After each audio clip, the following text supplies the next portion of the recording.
Series में 7 master classes back to back होने जा रही हैं। सेशन के लास्ट में मैं आपको बाकी मास्टर क्लासेस के टाइमिंग्स भी बता दूंगा। आइए आगे चलते हैं। आपको ये तो मालूम होना चाहिए कि आप किस पर्सन से बात कर रहे हैं। कुछ नए लोग हैं, उनकी जानकारी के लिए बताना चाहूंगा। मेरा नाम है अनुराग सूर्यवंशी। मैं पिछले 27 वर्षों से काम कर रहा हूं। मेरा बैकग्राउंड है sales, marketing, event management, training and coaching. 22 साल का रॉक सॉलिड एक्सपीरियंस मुझे सेल्स एंड मार्केटिंग का है और 16 सालों का रिच एक्सपीरियंस मुझे ट्रेनिंग इंडस्ट्री का है। I am not a coach, I am not a trainer, I am not a teacher, I am not a guide and I am not a mentor. I am a layman just like you. I am your friend. और मैं यहां पे अगले कुछ समय अपनी जिंदगी से जो मैंने लर्निंग्स से जो मैंने एक्सपीरियंसेस लिए हैं उनके बिहाफ पे कुछ चीजें आप लोगों के साथ शेयर करूंगा। हो सकता है आपको अच्छी लगे, हो सकता है आपको वो बातें बहुत अच्छी लगें। अच्छी लगेंगी तो बहुत अच्छी बात है और बहुत अच्छी लगेंगी तो सुपर सुपर सुपर अच्छी बात है। एम आई राइट गाइज और am I double right guys? Come on. जो लोग ट्रेनिंग इंडस्ट्री में जाना चाहते हैं उनके लिए ये मास्टर क्लास एक सैंपल की तरह से है कि किस तरह से आप अपनी मास्टर क्लासेस कंडक्ट कर सकते हैं। इस मास्टर क्लास में आज एक बहुत बेहतरीन एक्सपेरिमेंट किया जा रहा है जिसके दृष्टा, जिसके देखने की जो आपकी लालसा है वो बढ़ेगी कि ऐसा क्या इसमें एक्सपेरिमेंट किया जा रहा है। जो ट्रेनिंग फील्ड से रिलेटेड लोग हैं उनको उस एक्सपेरिमेंट के बारे में पता लगेगा, क्योंकि मास्टर क्लासेस आजकल वेबिनार के नाम पे कुछ भी हो रही हैं। वैल्यू एडिशन नहीं कर रहे लोगों की लाइफ में, और सक्सेस लेगेसी का पर्पस है ग्रोथ एंड कंट्रीब्यूशन। सो मैंने अपने बारे में थोड़ा सा आपको बताया, मेरा बैकग्राउंड मैंने आपको बताया। मैं एक योगा टीचर हूं। वो और बात है कि मैं योगा सिखाता नहीं हूं, मैं ट्रेन द ट्रेनर कर चुका हूं। योगा के टीचर्स भी बना सकता हूं, बट मैं योगा की प्रैक्टिस नहीं करता। मैं योगा अपने लिए करता हूं, दूसरों को नहीं सिखाता। I am a reiki channel as well. मैं हीलिंग में भी हूं एंड मैं एक समय पे 2 जिंदगियां बिताता हूं। I am a social animal, आप लोगों की तरह मैं सोशल लाइफ भी बिताता हूं। At the same time I am living like a monk, यानी कि एक सन्यासी का जीवन भी गुजर बसर करता हूं। आज मैं स्टूडियो में बैठा हूं तो टाई लगा के बैठा हूं। किसी दिन मैं अपनी कुटिया से अगर सेशन करता हूं तो लोग जानते हैं मैं सिंपल से कुर्ते और चादर में होता हूं। So this is my lifestyle. बहुत सिंपल सा मैं इंसान हूं, बहुत ही नाचीज सा मैं इंसान हूं। मैं बहुत ज्यादा अपने बारे में नहीं बताना चाहता। I would love to talk about Success Legacy. Success Legacy is a one-stop solution for those people who really want to add some value into their life. और अब तो हमने contributory sessions भी गिनने बंद कर दिए हैं, क्योंकि इतने sessions हम already कर चुके हैं contributory. सक्सेस लेगेसी के बारे में एक बात बताना बहुत अहम और जरूरी समझता हूं। आज से 1.5 दशक पहले मैंने एक ड्रीम लिया था कि एक ऐसा प्लेटफॉर्म होना चाहिए जिस प्लेटफॉर्म को इस्तेमाल करके जो लोग ट्रेनिंग इंडस्ट्री की तरफ बढ़ रहे हैं या ट्रेनिंग इंडस्ट्री में खुद को एस्टैब्लिश करना चाहते हैं, वो लोग उस प्लेटफॉर्म को इस्तेमाल कर सकें।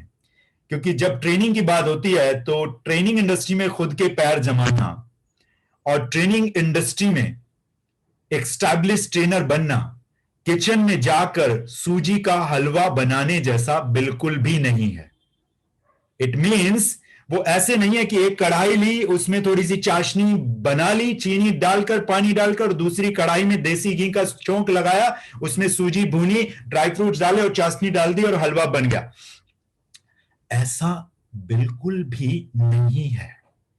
ट्रेनिंग इंडस्ट्री में ट्रेनर और कोच की हैसियत से खुद को एस्टैब्लिश करना बिल्कुल उसी तरह से है जिस प्रकार एक मूवी में एक नए लड़के या लड़की को लॉन्च किया जाता है as an actor, as a star.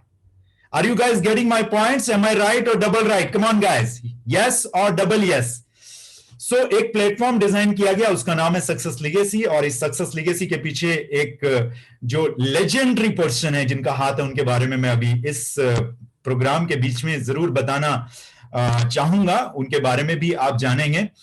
और thank you so much Daisy Sharma ji, Rashmi Samdani ji, Sonali Makhija, Kunal, Anjana Sharma, Kunal Bhandari, Rajendra Shah, Sachin Yadav, Ajit Kumar, Bimlesh Goyal, Satyendra Singh, Iqbal Kaur, Samita, Rekha Pahal, Sunita Kumari, Anita, Virendra Agarwal, Alifiya, Ram Pramod Singh, Prakash Patel, Kamlesh Garg and Jain आपके नाम पे लिखा हुआ है, 2 बारी जैन लिखा हुआ है, एंड श्री बहती। बाकी लोगों ने कैमरा ऑफ किए हुए हैं।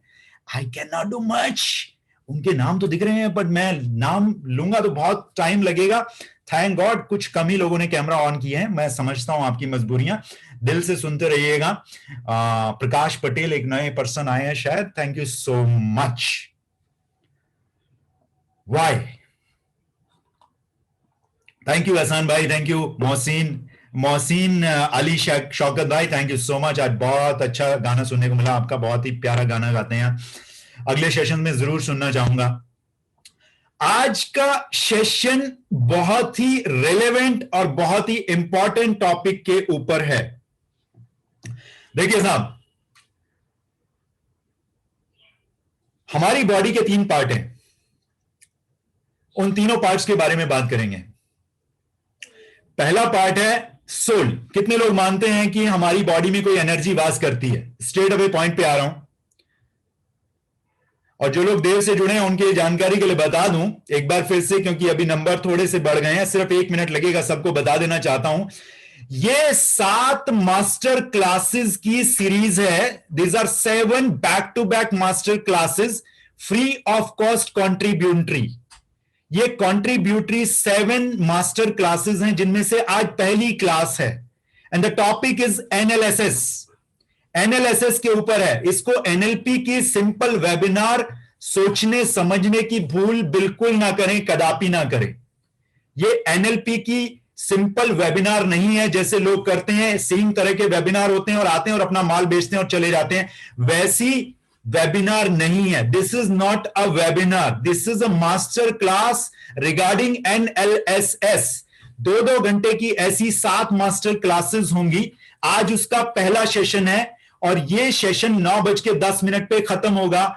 हर मास्टर क्लास के आखिरी का आधे घंटा इसलिए बहुत इंपॉर्टेंट रहेगा क्योंकि उस आधे घंटे में एक बहुत ही फैंटाबुलस एनालिसिस की एक्सरसाइज कराई जाएगी। एनएलपी और एनालिसिस में बहुत बड़ा जमीन आसमान का फर्क है, और इस देश के अंदर सक्सेस लेगेसी के अलावा एक भी ऐसा ऑर्गेनाइजेशन नहीं है, एक भी ऐसा ट्रेनर या कोच या मेंटर नहीं है जो कि एनालिसिस पढ़ाता हो या सिखाता हो। ये 14 घंटे आपकी लाइफ में लाइफ चेंजिंग का काम कर सकते हैं, because this is contributory, absolutely free of cost. Next master class जो सेकंड पार्ट होगा वो होगा 10 अप्रैल रात को 8 बजे से लेके 10:15 बजे तक, सैटरडे को। टाइम नोट कर सकते हैं आप, वो सेकंड पार्ट होगा। थर्ड पार्ट होगा कमिंग संडे 11 अप्रैल 11 बजे सवेरे लेके दोपहर को 1:15 बजे तक। तीसरी मास्टर क्लास होगी सेम संडे को शाम को 7 बजे से 9:15 बजे तक। पांचवी मास्टर क्लास, पहली तो आज है, सेकंड कमिंग संडे को होगी, थर्ड संडे को होगी, फिर फोर्थ भी संडे को होगी। फिफ्थ मास्टर क्लास होगी 17 अप्रैल शाम 7 बजे से लेकर 9:15 बजे तक। उसके बाद छठी मास्टर क्लास होगी कमिंग संडे के अगले संडे, इट मींस 18 अप्रैल सवेरे 11 बजे से लेकर 1:15 बजे तक। और उसके बाद नेक्स्ट मास्टर क्लास होगी संडे को सेम डे 18 तारीख रात 7 बजे से लेकर 9:15 बजे तक। ये 7 कंप्लीट सीरीज एक मास्टर क्लासेस की है regarding analysis, not any more NLP. इसमें सारे टॉपिक्स एनालिसिस के कवर किए जाएंगे। एनालिसिस और एनएलपी में उतना ही फर्क है। अगर हम मान लें कि ये जो हमारा मदर अर्थ है, अगर ये एनएलपी है, तो हमारा पूरा जो सोलर सिस्टम है वो एनालिसिस है। This is a major difference between NLP and NLSS. और आज का टॉपिक है व्हाई, क्यों 60 साल के बाद जो लोग खुद को रिटायर मान लेते हैं वो 70 से 75 साल की उम्र में इस दुनिया को अलविदा बोल देते हैं। उसका कारण यह है कि वो लोग ये मान लेते हैं कि वो रिटायर हो चुके हैं, अपने न्यूरॉन्स को वो ये कमांड दे देते हैं कि वो रिटायर हो चुके हैं, और वाकई में उनके बॉडी का जो सबकॉन्शियस माइंड है, जो न्यूरॉन्स हैं, वो ये मान लेते हैं कि ये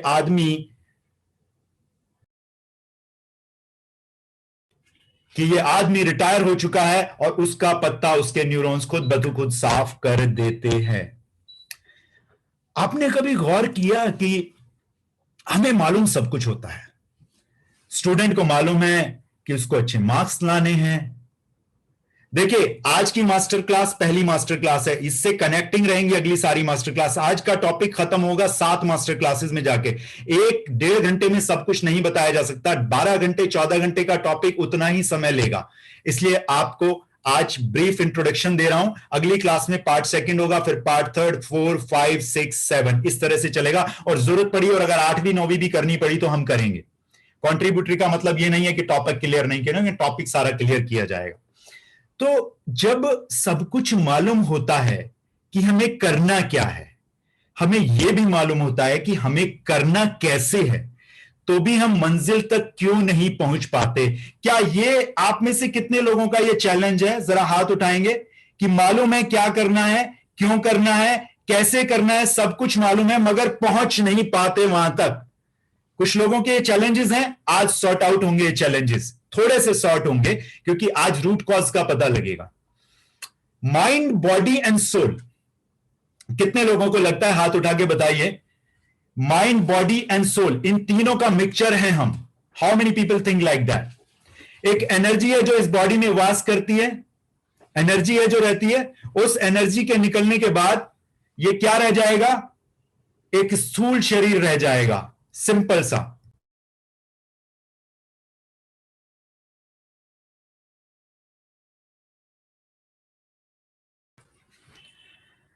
सॉरी फॉर द इंटरप्शन। तो मैं कहां था? विजुअल आदमी की प्रॉब्लम है। Yes yes yes, thank you so much Rashmi, thank you so much. मुझे लगता है कि नोट्स बना लेने चाहिए मुझे भी। आई एम अ विजुअल पर्सन। आप एनालिसिस में आके समझेंगे कि विजुअल ऑडिटरी क्या होता है। विजुअल आदमी जब अपनी पिक्चर भूल जाता है तो वो वहीं पे स्टक हो जाता है। रश्मि पहचान गई, रश्मि ने मुझे इशारे से बता दिया। Oh my God, recording on है कि ऑफ है रश्मि? ऑन है, थैंक यू सो मच। कई बार रिकॉर्डिंग ऑन करना ही भूल जाते हैं। वैसे फेसबुक पे लाइव है इस टाइम ये, आप किसी को लिंक देना चाहें तो दे सकते हैं। This is totally up to you, उनका भला हो जाएगा अगर वो देख लेंगे जाके। माइंड, बॉडी एंड सोल, आप में से सब लोग समझते हैं हम बॉडी, अगर बॉडी में से एनर्जी निकल के बाहर चली जाए तो ये स्थूल बॉडी रह जाएगी। How many people think like that? Yes और डबल यस, एब्सोल्युटली राइट। ठीक है। और दूसरी चीज है हमारी बॉडी एंड माइंड। तीन चीजों का मिश्रण है mind, body and soul. Mind, body and soul. कितने लोग हैं जो यहां पे गाड़ी चलाना जानते हैं या गाड़ी के बारे में जानते हैं? कार के बारे में जानते हैं? ठीक है। कार के बारे में अगर आप जानते हैं तो यह भी जानते होंगे कार में 5 इंपॉर्टेंट चीजें होती हैं। स्टीयरिंग, जिससे चलती है गाड़ी, काटती जाती है, इधर जाती है, इधर जाती है। एक रेस पेंडल होता है वहां पे, रेस पेंडल। एक क्लच होता है, एक गियर होता है और एक ब्रेक होता है। इन पांचों का अगर कॉन्ग्रुएंस ना हो, अगर इन पांचों का कॉन्ग्रुएंस ना हो, आपस में एक रूपता ना हो, इसको हिंदी में क्या कहा जाता है? हिंदी में कहते हैं मस्तिष्क तार्किक संरेखण, यानी सिधाई, एक रूपता। और इंग्लिश में बोलते हैं neurological level alignment. This is called neurological level alignment. मस्तिष्क तार्किक संरेखण यानी कि सिधाई, एक रूपता। Today will be talking about neuro linguistic programming की बात नहीं कर रहा हूं। I am talking about neurological level alignments. आज हम कॉन्ग्रुएंस के बारे में बात करेंगे, इसीलिए मास्टर क्लासेस शुरू से अटेंड करना बेहद जरूरी है। और अगर आप इसको रिवाइज करना चाहें तो फेसबुक पे जाके दोबारा रिवाइज भी कर सकते हैं। बहुत इंपॉर्टेंट कंटेंट आज यहां पर आपको बताए जाएंगे। तो जब हमें पता है कि हमें कहां जाना है, हमें पता है हमें क्यों जाना है, हमें यह भी पता है कि हमें कैसे जाना है, तो हम वहां तक पहुंच क्यों नहीं पाते? हम वहां तक इसलिए नहीं पहुंच पाते क्योंकि शरीर, दिमाग और आत्मा की कॉन्ग्रुएंस नहीं है, इनकी एक रूपता नहीं है। अब बात करते हैं इन तीनों के बारे में। हमारी जनरल लाइफ में जो हमारा एक्शन है, जो हम कार्य करते हैं, लिखना चाहें लिख सकते हैं, मैं बोलता जाऊंगा आप लिखते रहिएगा। जो हम एक्शन लेते हैं, जो भी हम एक्शन लेते हैं, इसके अलावा जो हमारे हैबिट्स होते हैं, जो भी हमारे हैबिट्स होते हैं, जो हम एक्शन लेते हैं, जो हमारी हैबिट्स होती हैं, और जो हमारा थॉट प्रोसेस होता है, यह होता है हमारा शरीर, बॉडी। यह क्या होता है? हमारा बॉडी। जो हमारी लाइफ की वैल्यूज होती हैं, वैल्यूज समझते हैं जिंदगी की? सब लोग समझते हैं वैल्यूज किसे कहते हैं। आपकी जिंदगी में महत्वपूर्ण चीजें क्या हैं, उनको लाइफ की वैल्यूज बोला जाता है। किसी की जिंदगी में महत्वपूर्ण आपकी फैमिली होगी, किसी की जिंदगी में महत्वपूर्ण आपके लिए पैसा होगा, किसी की जिंदगी में महत्वपूर्ण आपके बच्चे होंगे, किसी की जिंदगी में हैप्पीनेस महत्वपूर्ण होगा। तो जो भी आपके लिए जिंदगी में इंपॉर्टेंट है, वो आपकी लाइफ की वैल्यूज होती हैं। और जिस आइडेंटिटी को आप जीते हो, वैल्यूज और आइडेंटिटी आपका ब्रेन होते हैं। और मैं से आगे, आइडेंटिटी से आगे जो चीज आती है, उसको कहते हैं सोल, स्पिरिचुअलिटी।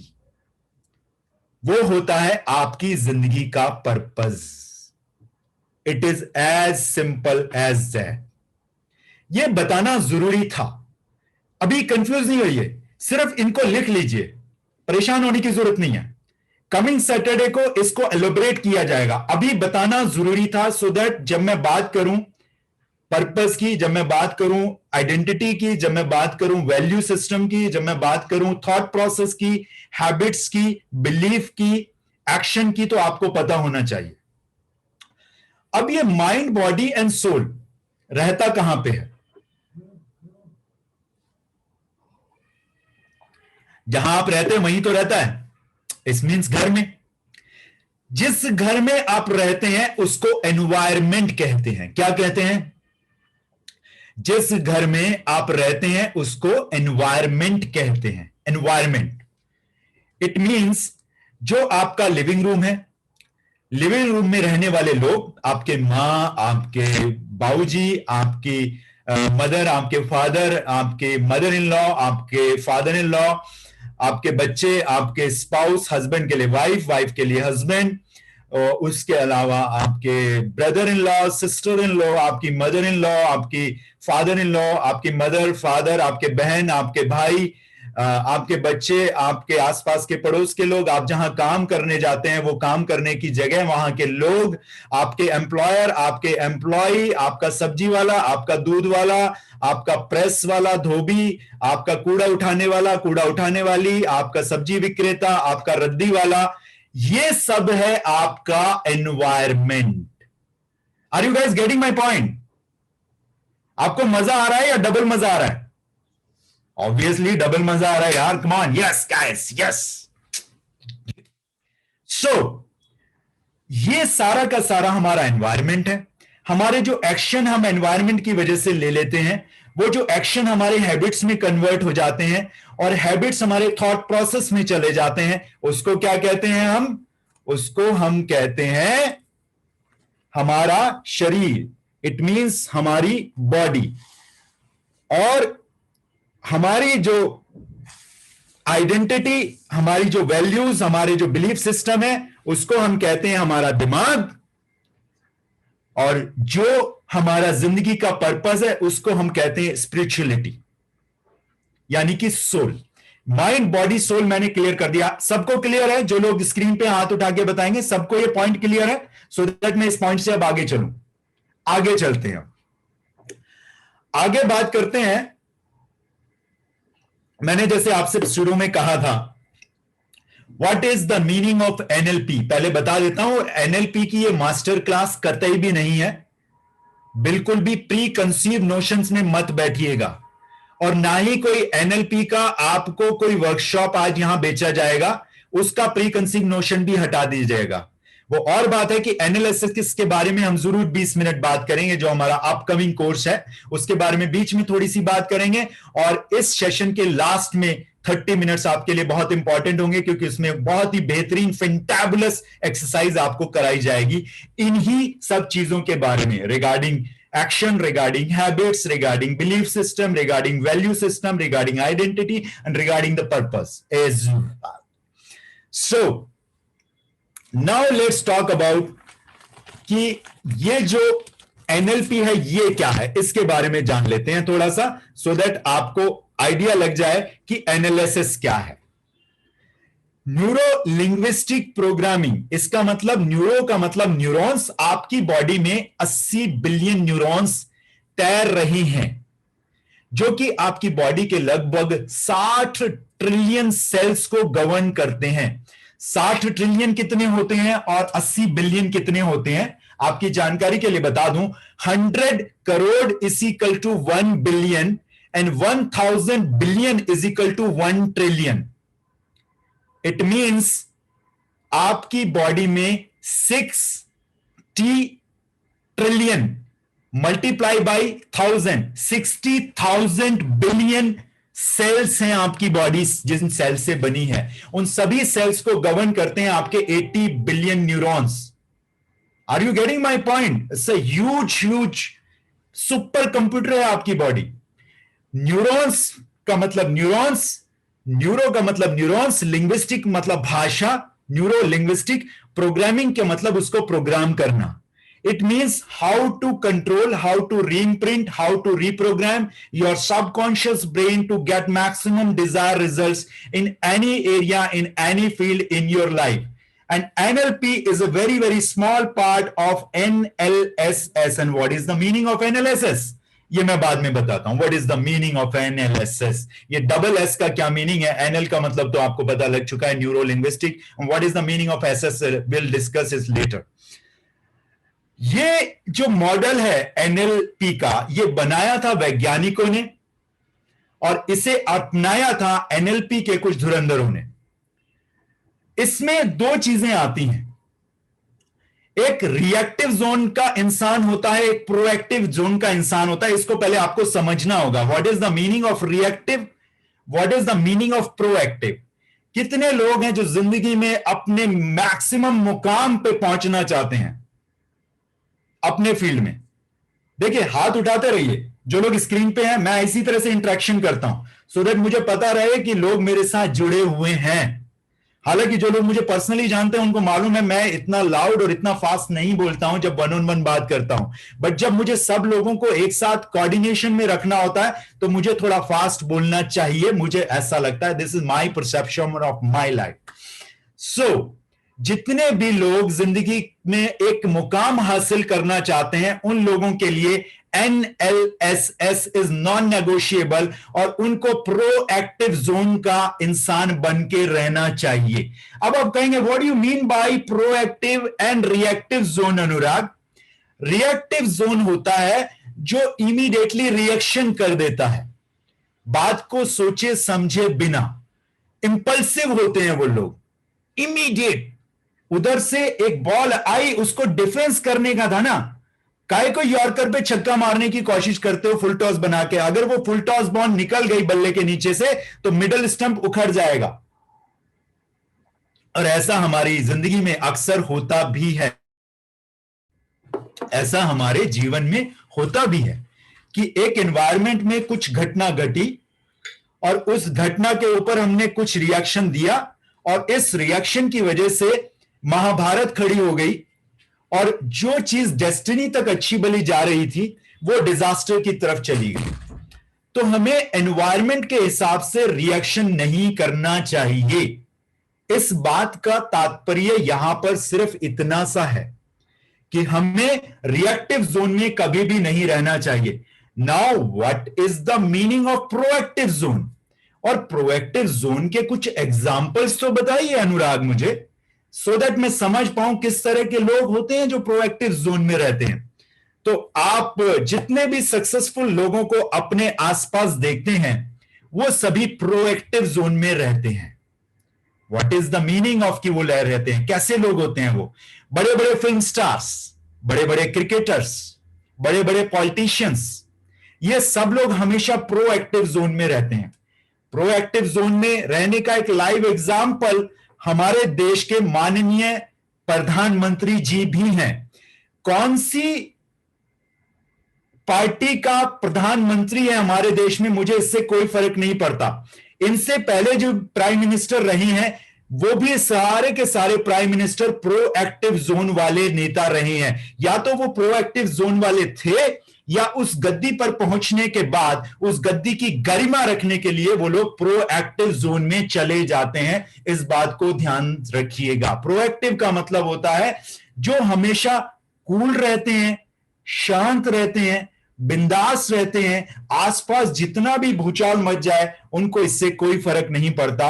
आज तक जितने भी हमारे देश के राष्ट्रपति और प्रधानमंत्री हुए हैं वो या तो प्रोएक्टिव जोन के इंसान पहले से थे या फिर उस पद की गरिमा को ध्यान में रखते हुए वो प्रोएक्टिव जोन में चले गए।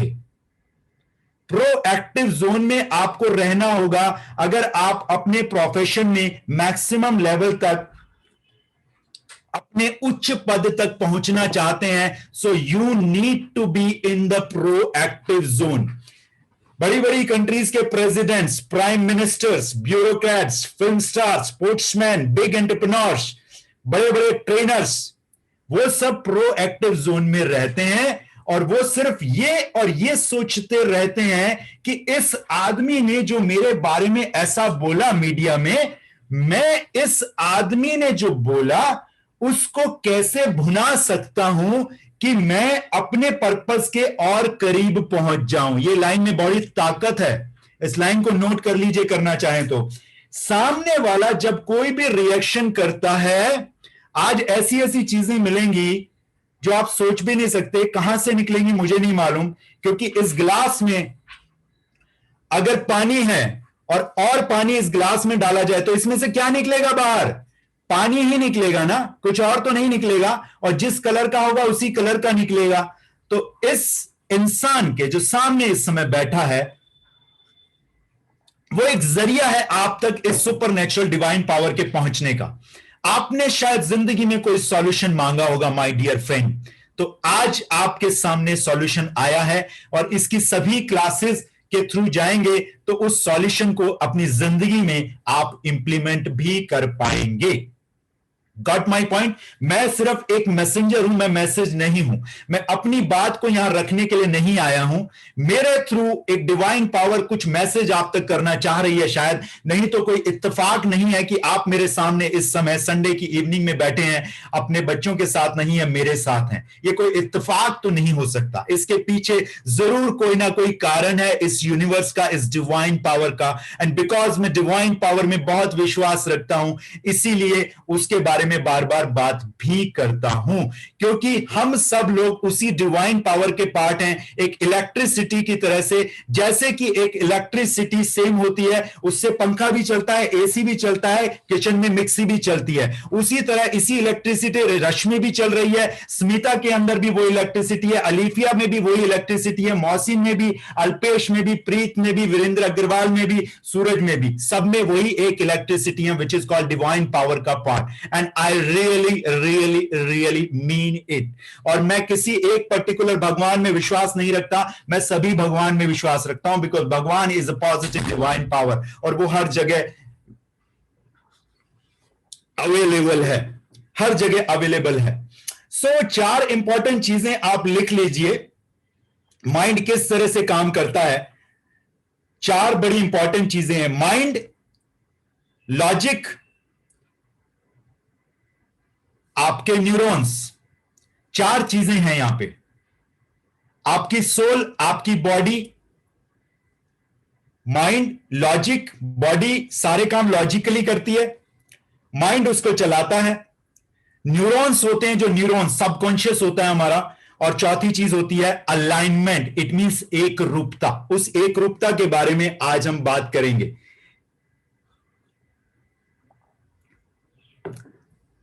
किसी भी सिचुएशन में, कम वॉट में, चाहे जो हो, प्रोएक्टिव जोन के लोग कभी भी रिएक्शन नहीं देते हाथ के हाथ इमीडिएटली कभी भी प्रोएक्टिव जोन के लोग रिएक्शन नहीं देते।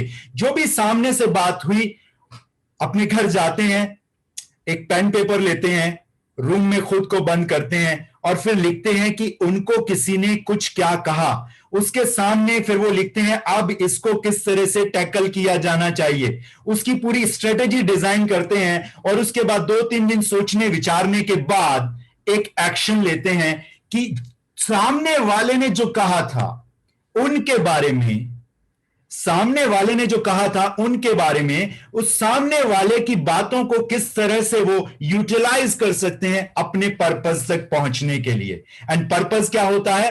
पर्पस होता है सोल। मैं बता चुका हूं ऑलरेडी, पर्पस सोल होता है। इट मींस उस पर्पस को फुलफिल करने के लिए वो इस इंसान के द्वारा कई चीजों को यूटिलाइज करते हैं तरीके से। एक कार का जैसे मैंने एग्जांपल दिया, तो कार में अगर एक रूपता जरूरी है, तो आपको नहीं लगता हमारी आंतरिक दुनिया में भी जो पार्ट्स हैं उनका एक रूपता में होना जरूरी है? यस और डबल यस। अगर कार के स्पेयर पार्ट्स को अलाइन होना जरूरी है, तो हमारी बॉडी में जो आंतरिक बॉडी है, इंटरनल वर्ल्ड है जो, उसमें एक रूपता होनी बहुत जरूरी है। 4 जगह पे आपको काम करना होगा। पहली चीज है आपका बिलीफ सिस्टम। लिखिए, आपका बिलीफ सिस्टम, जिससे कि आपका थॉट प्रोसेस तैयार होता है। बिलीफ सिस्टम को क्या कहते हैं? बिलीफ सिस्टम को कहते हैं आपकी आस्था। मैं पानी बहुत पीता हूं, एवरीबॉडी नोज दैट। आपके बिलीफ सिस्टम, आपकी आस्था, आपका विश्वास, यानी कि आपका यकीन। तो आइए थोड़ा सा जान लेते हैं पहले कि पैसे के लिए आपके यकीन कैसे हैं। Belief system and thought process की बात यहां कर रहे हैं, तो पैसे के लिए यकीन कैसे है? ज्यादा पैसा आने से खतरा बढ़ जाएगा। ज्यादा पैसा आने से खतरा बढ़ जाएगा। कितने लोगों ने यह सेंटेंस सुना है अपनी जिंदगी में? कभी ना कभी, कहीं ना कहीं, बचपने में, जवानी में, टीनेज में। दूसरा जो बिलीफ सिस्टम है, आइए फिर यही चीज हमारी आइडेंटिटी में आते हैं। अब एक एक करके बात करेंगे हम। 4 इंपॉर्टेंट चीजें, चारों के बारे में हम बात करेंगे। ज्यादा पैसा आने से खतरा बढ़ जाएगा। दूसरा बिलीफ सिस्टम, पैसा ही सारी मुसीबतों की जड़ है। कितने लोगों को लगता है कि पैसा ही सारी मुसीबतों की जड़ है? कभी ना कभी ये सुना था सेंटेंस अपने घर में, किसी पड़ोसी से, किसी रिलेटिव से। देखिए क्या भरा जा रहा है हमारे न्यूरॉन्स में, हमारे सबकॉन्शियस माइंड में। यहां पे एनालिस काम करना शुरू करता है। जहां एनएलपी खत्म होती है, वहां से एनालिस स्टार्ट होता, my dear friend. So will be talking about analysis throughout this workshop. पैसे वालों के बच्चे अक्सर बिगड़ जाया करते हैं। कितने लोगों ने सुना है ये बात? पैसे वालों के बच्चे अक्सर बिगड़ जाया करते। What a belief man! What the hell are we talking about? From our since our childhood सुनते आ रहे हैं ये सारे बिलीफ। तो पैसा आएगा कैसे? पैसे के बिलीफ देखिए ना कैसे बने पड़े हैं। पैसे वालों को ही अक्सर बड़ी बड़ी बीमारियां होती हैं। मूवीज में देखा है ना, पुराने जमाने की मूवीज में, heart attack, blood pressure, sugar, ये सब बीमारियां पैसे वालों को होती हैं। How many people think like that? मुझे पता है कोई नहीं सोचता ऐसा, बट कितने लोगों ने ये बात सुनी है पहले, कभी ना कभी, कहीं ना कहीं, अपने बचपन में या जवानी में या टीनेज में। पैसा उतना ही आना चाहिए जितने की जरूरत हो। कितने लोगों ने ये लाइन सुनी है अपनी जिंदगी में कभी ना कभी? मेरे पड़ोसी मुल्क से जो लोग जुड़े हैं उन लोगों ने भी सुनी है ना ये बात। क्यों अलिफिया? एम आई राइट और डबल राइट गाइस? आज अंदर की चीजें निकालेंगे। अभी रूट कज तक पहुंच रहे हैं। अब आप ये तो मानते हैं कि 15 घंटे की चीज मैं 1 घंटे में तो नहीं पढ़ा सकता, हालांकि मैं बहुत फास्ट बोल रहा हूं और लोग जानते हैं मैं बहुत फास्ट बोलता हूं जब मेरे सामने लोग होते हैं। साईं इतना दीजिए जाको कुटुंब समाए, मैं भी भूखा ना रहूं साधु भी भूखा ना जाए। कितने लोगों ने यह दोहा सुना है? कितने लोगों ने सुना है? और इस दोहे को हम यथार्थ कर देते हैं। और साईं इतना ही देता है जाको कुटुंब समाए। इनफैक्ट साईं इतना देता है जाको 25 तारीख तक कुटुंब समाए। आखिरी के 5 दिनों कैसे कुटुंब समाए हमका नहीं मालूम भैया, वो जाने, उसका काम जाने ऊपर वाला, हमका नहीं ना पता है। और जाको कुटुंब समाए, कृत चौहान कुछ कहना चाहते हैं? लास्ट में कहेंगे प्लीज सर, लास्ट में कहेंगे, अभी नहीं, अभी नहीं, ठीक है? आप तो ऑलरेडी एनालिसिस का पार्ट है। जितनी लंबी चादर हो उतने ही पैर पसारिए। भैया ये कहावत बहुत पुराना है। उस समय पर जुलाए हुआ करते थे और वो उतना ही लंबा चादर बनाते थे। आजकल पूरा का पूरा थान अवेलेबल है। अगर आपकी हाइट 6 फुट 6 इंच है बच्चन जी की तरह, तो आप थान में से चादर कटवाइए ना 7.5 फुट का। कौन मना करता है भाई? कोई मना नहीं करता है। काहे हमारा भोजपुरी एक्सेंट कैसा लगा आप लोगों को? So what I am trying to say is, What I'm trying to say is, मैं आपकी आंखें खोलना चाहता हूं। मजाक मजाक में ये बातें मैंने कही, बट आपको नहीं लगता अगर 1 मिनट हम सोच के देखें कितनी बड़ी बातें हैं ये? हमारे बचपन से हमारे न्यूरॉन्स में डाली जा रही हैं। ये हमारे बिलीफ बन गए, तो पैसा आएगा कैसे? पैसा नहीं आएगा भाई, बिलीफ ऐसे बन गए हैं। आज से लगभग 5 दशक पहले एक आदमी पेट्रोल पंप पे पेट्रोल डाल रहा था और वो किसी सोच में था। उसका जो सहकर्मी था उसने पूछा, क्या सोच रहे हो? उसने कहा कि मैं सोच रहा हूं कि इस देश में ऑयल की रिफाइनरी होनी चाहिए। तो उसने कहा, अच्छा, ये तो बड़ी अच्छी बात है, तो तुम क्या कर सकते हो इसके बारे में? तो उसने कहा, मैं सोचता हूं कि मैं कुछ रिफाइनरी खोल लूं। उसने कहा, ज्यादा बेकार की बातें मत कर, चुपचाप पेट्रोल भर गाड़ियों में, रिफाइनरी खोलेगा, बात करता है। जो इंसान ने यह कहा कि बात करता है रिफाइनरी खोलेगा, उसने अपना सारा जीवन पेट्रोल पंप पे पेट्रोल भरते भरते गुजारा, और जिस आदमी ने यह सोचा था उसने इस देश में रिफाइनरी खोल दी। धीरू भाई Ambani. Belief system, this is called belief. क्या बिलीफ है आपका? क्या वाकई में आप अपने बिलीफ को उस लेवल पे ले जाना चाहते हैं? Then analysis is non negotiable for you guys. दूसरी चीज, सेहत के लिए क्या बिलीफ है आपके? डायबिटीज एक बार हो जाती है तो चिता से पहले तो नहीं जाती है। Do you really mean it doctor so and so? Diabetes कोई परमानेंट बीमारी नहीं है। अगर इस समय मेरी डायबिटीज चेक की जाएगी तो वो निश्चित रूप से 150 के आसपास मिलेगी। क्यों? क्योंकि इस टाइम पे मुझे एनर्जी की जरूरत है। I am excited, that is the only reason.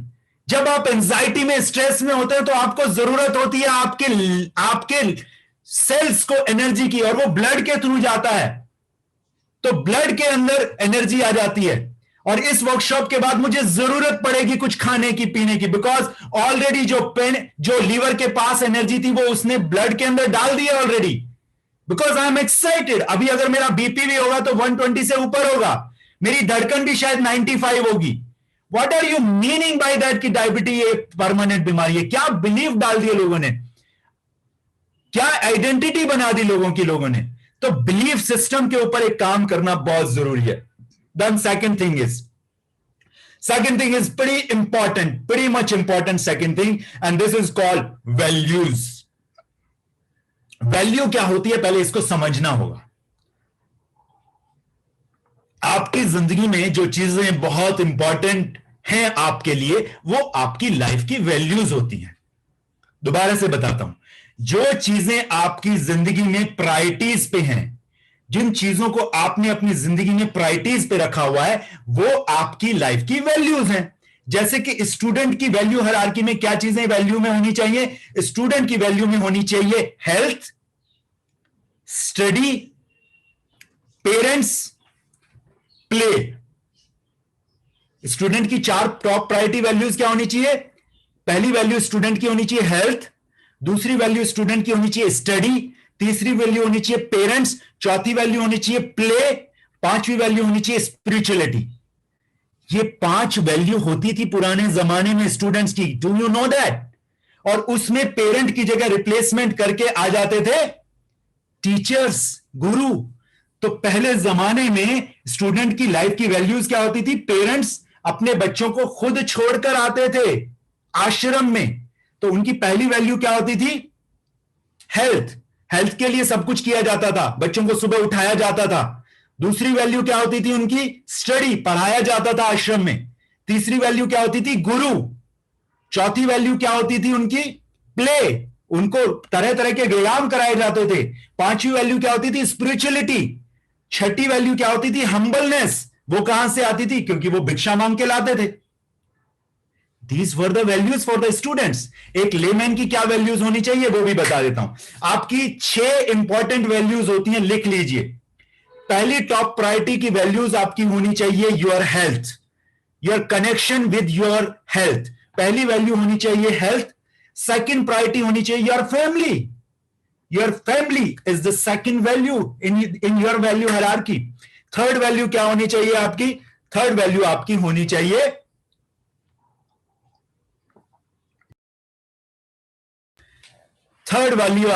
चाहिए रिलेशनशिप विद द मनी। आप कहोगे प्रोफेशन कहां चला गया? तीसरी वैल्यू में प्रोफेशन नहीं आता अभी। तीसरी वैल्यू आपकी होनी चाहिए रिलेशनशिप विद मनी। चौथी वैल्यू आपकी होनी चाहिए स्पिरिचुअलिटी, स्पिरिचुअल लाइफ। पांचवी वैल्यू आपकी होनी चाहिए ग्रोथ। एंड सिक्स वैल्यू आपकी होनी चाहिए कंट्रीब्यूशन। एक इंसान की जिंदगी में 4 चीजें बहुत महत्वपूर्ण हैं, और उन 4 चीजों को आप सिर्फ 2 चीजें अगर जिंदगी में कर लें तो आप फुलफिल कर सकते हो। पहली चीज होती है सर्टेनिटी, लिख लीजिए। सेकंड थिंग आती है वैरायटी। थर्ड आती है सिग्निफिकेंस। फोर्थ आती है लव कनेक्शन। और अगर ग्रोथ एंड कंट्रीब्यूशन की वैल्यू आप जीते हैं तो ग्रोथ एंड कंट्रीब्यूशन में जब आप ग्रो करते हो लाइफ में तो सर्टेनिटी आ जाती है और वैरायटी आ जाती है। जब आप कंट्रीब्यूट करते हो सोसाइटी को तो वहां पे आपको सिग्निफिकेंस भी मिलता है और लव कनेक्शन भी मिलता है। इट मींस 2 लाइफ की वैल्यू जीने से आपके 4 पिलर्स कंप्लीट हो जाते हैं। One is certainty, security life की। सेकंड इज वैरायटी, लाइफ की वैरायटी, भोग विलासिता। थर्ड इज सिग्निफिकेंस यानी कि attention, recognition. And fourth is love connection यानी कि लोगों के रिश्ते आपसे बहुत बेहतरीन हो जाते हैं। आपके लिए जो चीजें बहुत महत्वपूर्ण हैं वो आपकी लाइफ की वैल्यूज होती हैं। तीसरी चीज आती है आपकी आइडेंटिटी, लिख लीजिए आइडेंटिटी। आंतरिक रूप से इंटरनल वर्ल्ड में आप खुद को क्या मानते हैं? दवाई खाते वक्त आपकी आइडेंटिटी क्या होती है? एक पेशेंट वाली होती है या एक हेल्दी पर्सन वाली होती है? फर्स्ट और सेकंड, दवाई खाते वक्त आपकी आइडेंटिटी एक पेशेंट वाली होती है या हेल्दी पर्सन की होती है? एक पेशेंट की होती है। लाइव एग्जांपल, आप जब डॉक्टर की ओपीडी में जाते हैं दिखाने के लिए खुद को, तो वहां पे आप कौन होते हैं? डॉक्टर अपने कंपाउंडर से और रिसेप्शनिस्ट से क्या पूछता है? कितने पेशेंट बाहर बैठे हैं अभी? पेशेंट की आइडेंटिटी बनाई जाती है आपकी। बेशक आप रेगुलर हेल्थ चेकअप के लिए गए हैं और आप बिल्कुल हेल्दी पर्सन है, मगर आपको क्या बना दिया जाता है? पेशेंट बना दिया जाता है। यानी कि आपकी आइडेंटिटी के साथ खिलवाड़ होता है। बचपन से ही बोलना शुरू कर देते हैं बच्चे को, बचपन से ही, कि तू तो नालायक है, किसी काम का नहीं है। और उस बच्चे की आइडेंटिटी बन जाती है पूरी तरह से कि ये नालायक है, किसी काम का नहीं है। बच्चे को बोल दिया जाता है यू आर, आपको लर्निंग डिसेबिलिटी है। उस बच्चे से अगर पूछा जाए कि आप लर्निंग डिसेबल हो हर चीज में, वो कहेगा नहीं, मैं लर्निंग डिसेबल हर चीज में नहीं हूं। मूवीज तो मुझे याद रहती है, कार्टून्स तो मुझे याद रहते हैं। तो किसी पर्टिकुलर सब्जेक्ट में आपकी लर्निंग डिसेबिलिटी है, आप लर्निंग डिसेबल बच्चा नहीं हो, बट उसकी आइडेंटिटी बना दी जाती है learning disable child. Am I right और डबल राइट गाइस? अब कोई अस्थमा का पेशेंट होगा, उसको बोला जाएगा he is asthmatic. No, he is a healthy person. Temporarily कभी कभी उसको अस्थमा का अटैक आता है, 24 घंटे तो उसको अस्थमा का अटैक नहीं रहता है ना। तो ही इज नॉट अस्थमेटिक और she is not asthmatic, he is not diabetic और शी इज नॉट डायबिटिक। तो यहां पे इंटरनल वर्ल्ड में आपकी पहचान आपको दे दी जाती है, which is really really really bad. Gym में जाते वक्त आपकी क्या आइडेंटिटी होती है? एक फिट पर्सन की और एक अनहेल्दी पर्सन की। डिसाइड कीजिए। जब आप जिम जाते हैं तो मोस्टली लोग 80% लोग जिम तब जाते हैं जब डॉक्टर कह देता है। 80% लोग पार्क में वॉक करने तब जाते हैं जब डॉक्टर कह देता है। और उस टाइम आप किस आइडेंटिटी को लेके जाते हैं? उस टाइम आप एक अनहेल्दी पर्सन की आइडेंटिटी को लेके जिम में घुसते हैं, जबकि आपको घुसना चाहिए था एक fit and healthy charming personality को लेके आपको घुसना चाहिए था। आपको घुसना चाहिए था एक बेहद गॉर्जियस, ब्यूटीफुल, लविंग गर्ल इस जिम में एंटर कर रही है। Am I right or am I double right, guys? क्या आइडेंटिटी हम जी रहे हैं? Think about that. पैसा कमाते वक्त आपकी आइडेंटिटी क्या है? एक रिच पर्सन की आइडेंटिटी है पैसा कमाते वक्त, या फिर एक कंगाल की आइडेंटिटी है? Think about that. जब आप अपने प्रोफेशन में सर्व करते हैं, अपनी जॉब पे जाते हैं, तो आप विक्टर की तरह से फील करते हैं अपनी आइडेंटिटी, या फिर एक विक्टिम की तरह से फील करते हैं कि बंधुआ मजदूर की तरह 9 से 5 की जॉब करनी पड़ेगी? पड़ेगी आता है या करनी है आता है? दोनों में जमीन आसमान का फर्क है माय डियर फ्रेंड्स। पड़ेगी, विक्टिम, करनी है छाती चौड़ी करके। Am I right or double right? Think about that. Student जब आप होते हैं तो आपके अंदर एक बहुत ही इंटेलिजेंट स्टूडेंट जो कि बहुत ही अच्छे ग्रेड्स लेके पास होता है हमेशा, वैसी आइडेंटिटी है, या पढ़ाई बोझ लगती है और आप स्ट्रगलर वाली आइडेंटिटी लेकर पढ़ रहे हैं? Think about that, which is very important.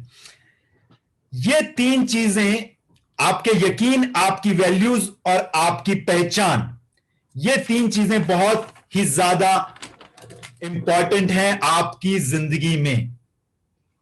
These are the most important things in your life. Example के तौर पे मैं लेना चाहूंगा, आइडेंटिटी पे ही हूं अभी। एक दूल्हा अपनी दुल्हन को लेकर घोड़ी पर जा रहा है। तुगड़ू तुगड़ू तुगड़ू तुगड़ू तुगड़ू तुगड़ू। What I am trying to say, मैं जब आपकी स्टेट चेंज करना चाह रहा था, प्रीत कोठारी जी हंसे, कुछ लोगों के चेहरे पे स्माइल आ गई। दूल्हा जब घुड़चढ़ी पर चढ़ता है, 2 घंटे की घुड़चढ़ी और 2 से 3 घंटे का, मैक्सिमम 4 घंटे का आरता वाला रस्म। उस 6 घंटे के लिए वो दूल्हा होता है और उसके बाद फेरों पे। एम आई राइट और डबल राइट? अब जिसने शादी कर ली वो 2 महीने के बाद, अभी 2 साल भी नहीं हुए, 2 महीने के बाद दोबारा से सेरा बांध के अपने ससुराल में चला जाएगा, तो लोग उसको क्या कहेंगे? हंसी आएगी लोगों को। What the hell are you doing man? उस दूल्हे राजा की आइडेंटिटी सिर्फ 1 दिन के लिए थी। एम आई राइट और डबल राइट? अगर वो दूल्हा दोबारा से बन के घोड़ी पे चढ़ के समुद्र किनारे टहलने लगे जाके रेत के ऊपर और कहे मैं दूल्हा हूं, मेरे सामने डांस करो, तो उसको नीचे उतार के इतने झपेड़ पड़ेंगे उसको कि वो याद रखेगा। इट मींस वो आइडेंटिटी एक टाइम बीन के लिए होती है। अब अगर सपोज करो एक लड़का और एक लड़की रामलीला में रोल प्ले करते हैं, रावण का और सीता का, और रावण सीता को हर के ले जाता है, रामलीला खत्म हो जाती है, रावण को रामचंद्र जी विनाश कर देते हैं। 1 महीने के बाद जिस लड़के ने रावण का रोल किया था, वो लड़का अगर सीता माता के घर से, जिस लड़की ने सीता माता को रोल किया था, सीता माता को हरने चले जाए अपने पुष्पक विमान में, अपनी छोटी सी 800 कार में, और उसका हाथ पकड़ के खींच के गाड़ी में डाल के उसको हरने लगे और कहे कि मैं रावण हूं, रावण का रोल कर रहा हूं और मैं सीता को हरने आया हूं, तो बैंड बजेगी उसकी या नहीं बजेगी? उसके शरीर पर ना कपड़े नहीं मिलेंगे, सिर्फ नीचे वाले थोड़े से कपड़े छोड़ेंगे लोग और बाकी सारे कपड़े उतार के उसकी बैंड बजा देंगे। एम आई राइट और डबल राइट? यानी कि वो आइडेंटिटी उसकी सिर्फ रामलीला तक थी, उसके बाद नहीं थी। This is called identity. Theatre में जो लोग रोल प्ले करते हैं, धर्मपाजी का टंकी वाला सीन किसने देखा है? मोस्टली लोगों ने देखा है। अगर वो अपने बंगले पे बाहर खड़ा होकर बोलने लगे कुछ जाऊंगा, फांस जाऊंगा, मर जाऊंगा, गाँव वालों, सुसाइड, क्या होगा भाई साहब? मेंटल हॉस्पिटल के डॉक्टर्स आ जाएंगे वहां पे और वो धर्मपाजी को उठा के ले जाएंगे कि ये तो हो गया काम। वो आइडेंटिटी उन्होंने रोल प्ले किया था शोले पिक्चर में आज से 45 साल पहले। That was that particular film का फ्रेम का आइडेंटिटी था, और वो भी टाइम बिंग था। धर्मपाल जी ने उस टैंकी के सीन के अलावा कहीं पे भी ऐसी कॉमेडी नहीं की दोबारा। एम आई राइट और डबल राइट गाइस? तो दैट इज कॉल्ड आइडेंटिटी। मैं क्लियर करना चाहता हूं आइडेंटिटी का मतलब क्या होता है। बच्चा अगर बोले 2 और 2 5 तो ठीक है, चलता है, मगर अगर आप भी 2 और 2 2 जमा 2 5 कर देंगे तो क्या होगा? आपको लोग बेवकूफ बोलेंगे। That is called identity. गलती जाहिर सी बात है हम हर जगह करते हैं, कर भी सकते हैं। यहां पे एक और चीज, बच्चा कभी बीमार पड़ गया तो हम उसकी आइडेंटिटी बना देती हैं दादी मां। कैसे? एक बार बीमार पड़ गया गलती से, दोबारा फिर बीमार पड़ गया, अब दादी क्या बोलेगी? मौसम चेंज होते ही मेरा तो बच्चा बेचारा बीमार हो जाता है। अगली बार मौसम जैसे ही चेंज होगा, एंकर हो गया है, उस बच्चे की आइडेंटिटी बन चुकी है, मैच कर चुका है उसका सबकॉन्शियस माइंड, जैसे ही मौसम चेंज होगा वो बच्चा बीमार हो जाएगा। क्यों? क्योंकि दादी मां कहेगी हरे राम, ये तो मौसम फिर से चेंज हो रहा है, गर्मियों से फिर से सर्दियां आने वाली हैं, बरसात के बाद मेरा नन्ना मुन्ना तो फिर परेशान हो जाएगा। और दादी मां चली गई स्वर्ग, उसके बाद वो बच्चा बीमार ही नहीं पड़ा, क्योंकि दादी मां ने बोला ही नहीं फिर आगे से, क्योंकि दादी मां थी ही नहीं। Are you getting my point? किस तरह से हम आइडेंटिटी क्रिएट कर देते हैं लोगों की। That is called identity. So अब बता देता हूं आपकी आइडेंटिटी क्या है। आपकी आइडेंटिटी, आप चार्टर्ड अकाउंटेंट है, you are not a chartered accountant. This chartered accountancy is your role play. आप अपना रोल प्ले कर रहे हैं। कोई ट्रक ड्राइवर है तो उसकी आइडेंटिटी ट्रक ड्राइवर की नहीं है, वो एक बहुत बढ़िया मोटिवेटर हो सकता है, वो उसकी आइडेंटिटी है। कोई टीचर है तो उसकी आइडेंटिटी टीचर नहीं है। मैं आइडेंटिटी पे लाना चाह रहा हूं अभी आपको। It's a very important thing, it's a very very important thing. कोई किसी ने अगर बेईमानी करी है तो वो बेईमान नहीं है। उसने एक बार बेईमानी की है, वो बेईमान नहीं है। हम उसकी आइडेंटिटी बना देते हैं कि वो बेईमान है। किसी ने एक बार पाप किया तो वो पापी नहीं है भाई, उसने एक बार पाप किया है। वो एक गाना सुना है आपने, यार हमारी बात सुनो, ऐसा एक इंसान इंसाफ करो, जिसने पाप ना किया हो वो पापी ना कहो। सबसे पहले मैं इसको पत्थर मारूंगा, आप भी मारिएगा, मगर वही पहला पत्थर मारेगा जिसने कोई पाप ना किया हो। तो कोई भी पत्थर नहीं मारता उस लेडी को। रोटी फिल्म का गीत है ये, राजेश खन्ना साहब की फिल्म का, और वो बिल्कुल सही है। क्या जाने अनजाने हमसे गलतियां नहीं होती? मगर जिस आदमी से एक बार गलती हो गई, कोई गलती हो गई, पाप हो गया, उसको पापी समझने लगते हैं। किसी से जाने अनजाने एक बार कोई मिस्टेक हो गई तो उसको हम बेईमानी का दर्जा दे देते हैं। किसी से एक बार कोई नुकसान हो गया तो उसको हम मारने पीटने लगते हैं। ये आइडेंटिटी हम बना देते हैं। तो हम बेसिकली आइडेंटिटी कैसे चेंज कर सकते हैं, किस तरह से चेंज कर सकते हैं? हम आइडेंटिटी चेंज करना आज आपको सिखाएंगे 8:30 बजे से लेके 9 बजे के बीच में। 8:30 टू 9 o'clock के बीच में एक बहुत बढ़िया बेहतरीन एक्सरसाइज की जाएगी। अब आप जरा पेन पेपर उठाएं और एक पिरामिड बनाएं। एक पिरामिड बना लीजिए आप फटाफट, बहुत इंपॉर्टेंट है ये आप लोगों के लिए। रजिस्टर के सबसे नीचे वाली लाइन पे बड़ा बड़ा लिखेंगे एनवायरमेंट। लिखिए, रजिस्टर में सबसे नीचे पिरामिड बनेगा ऐसे, ठीक है? सबसे नीचे लिखेंगे एनवायरमेंट। एनवायरमेंट क्या होता है मैं आपको बता चुका हूं। What is the meaning of environment? I have already told you.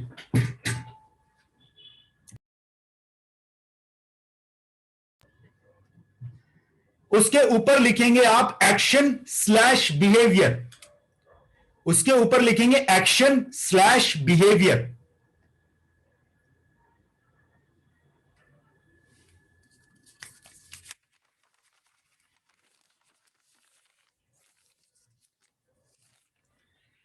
Action slash behaviour के ऊपर आप लिखेंगे habits, capabilities, abilities. Habits slash capabilities, abilities.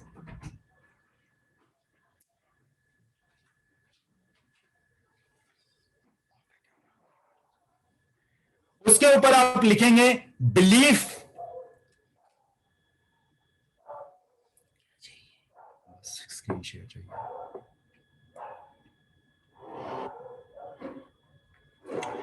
उसके ऊपर आप लिखेंगे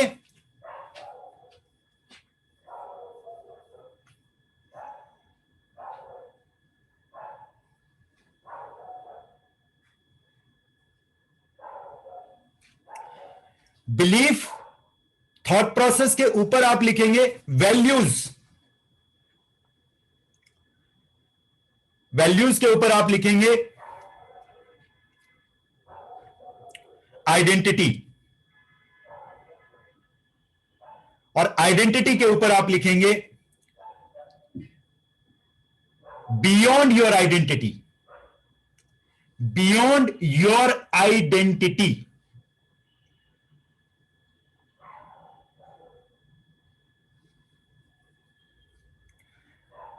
जिन लोगों को मैं स्क्रीन पे देख पा रहा हूं उनमें से सिर्फ 3 लोग मेरी स्क्रीन पे हैं अभी, क्योंकि मैंने स्लाइड शो शुरू कर दिया है।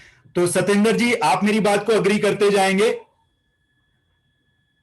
और इकबाल कौर के नाम से एक नाम आया, और बिमलेश जी, आप तीनों मुझे अग्री करते जाएंगे। सबसे नीचे लिखा है एनवायरमेंट, उसके ऊपर लिखा है बिहेवियर स्लैश एक्शन, उसके ऊपर आपने लिखा है habits slash capabilities slash abilities, उसके ऊपर आपने लिखा है belief slash thought process, belief slash thought process, thank you. उसके ऊपर आपने लिखा है वैल्यूज, उसके ऊपर आपने लिखा है आइडेंटिटी, और उसके ऊपर आपने लिखा है beyond your identity is equal to purpose, beyond your identity is equal to purpose. अब घेरा बनाइए, जो सबसे ऊपर लिखा है beyond your identity is equal to identity, उसके सामने लिखिए सोल, उसके सामने लिखिए सोल। Soul means spirituality. जब आप पर्पस को जीना शुरू कर देते हैं माय डियर फ्रेंड, तो आप स्पिरिचुअल लाइफ जीना शुरू कर देते हैं। स्पिरिचुअलिटी का मतलब यह नहीं है कि मैं डिवाइन पावर में विश्वास रखता हूं तो मैं बहुत सारी मंदिरों में जाता हूं, मूर्तियों को पूजा करता हूं। नहीं, मैं किसी मंदिर, मस्जिद, चर्च, गुरुद्वारे नहीं जाता हूं। फॉर योर काइंड इंफॉर्मेशन, इस मामले में मैं बहुत ही नास्तिक किस्म का इंसान हूं, but at the same time मेरा डिवाइन पावर में बहुत ज्यादा विश्वास है। अब 3 चीजों को राउंड करेंगे, identity, value, belief and thought process. इन तीनों के ऊपर एक साथ घेरा लगाएंगे और इसके सामने लिखेंगे माइंड। अब सबसे नीचे आएंगे हैबिट, कैपेबिलिटीज, एबिलिटीज, एंड नीचे जो लिखा है एक्शन स्लैश बिहेवियर, इन दोनों के ऊपर गोला लगाएंगे और इसको लिखेंगे बॉडी। दोबारा से सत्येंद्र सिंह जी और बिमलेश गोयल जी और इकबाल कौर जी, आप मुझे थंब एक्सप्रेशन से बताएंगे। जो हमने सबसे ऊपर लिखा है beyond your identity is equal to identity is equal to soul spirituality, यही लिखा है आपने उसके सामने, या कहीं एरो करके, इज दैट राइट? नीचे जो 3 चीजें हैं आप करेक्ट कर लीजिए इकबाल जी। जो सबसे ऊपर का पॉइंट है which is called beyond your identity is equal to identity is equal to soul spirituality, okay, उसको कर लीजिए क्लियर। उसके नीचे जो 3 सिस्टम आए हैं, आइडेंटिटी, आपकी वैल्यूज, आपका बिलीफ एंड थॉट प्रोसेस, इन तीनों को मार्क करके उसके सामने आपने क्या लिखा है, माइंड, ओके। और उसके नीचे 2 और चीजें हैं, उसके ऊपर है हैबिट्स, कैपेबिलिटीज, एबिलिटीज, और उसके नीचे है एक्शन एंड बिहेवियर। इन दोनों को मार्क करके आपने लिखा है बॉडी। Is that fine? और हम कहां रहते हैं? हम रहते हैं एनवायरमेंट में। अगर इतना आपको क्लियर है तो मजा आ गया।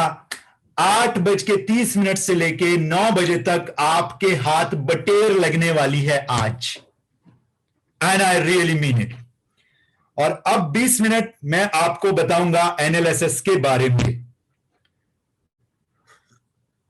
आपको जानना बहुत इंपॉर्टेंट है इसके बारे में। यह एनालिसिस क्या कर सकता है आपके लिए? आपको एक नए डायमेंशन में भेज सकता है।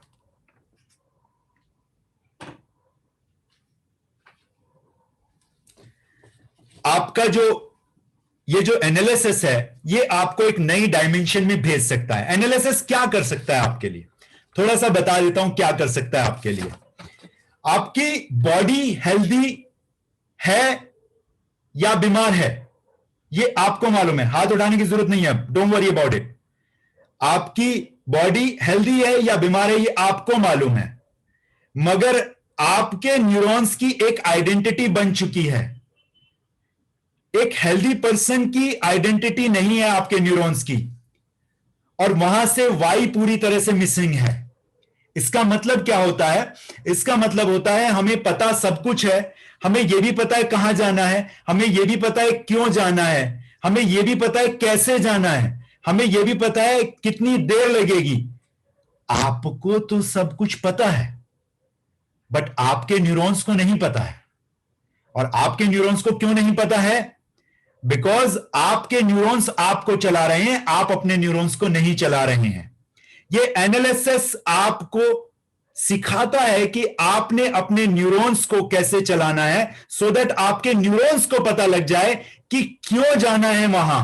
एक बार आपके न्यूरॉन्स को पता लग गया कि वहां क्यों पहुंचना है, उसके बाद आपके न्यूरॉन्स आपको वहां तक पहुंचा देते हैं। और जो एक्सपेरिमेंट हुआ है कि जो 60 साल के बाद खुद को वाकई में रिटायर्ड पर्सन मान लेते हैं, वो 70-72 तक इस दुनिया को छोड़ के चले जाते हैं, और जो कार्य करते रहते हैं करते रहते हैं करते रहते हैं, वो 85, 90, 95 तक पहुंचते हैं।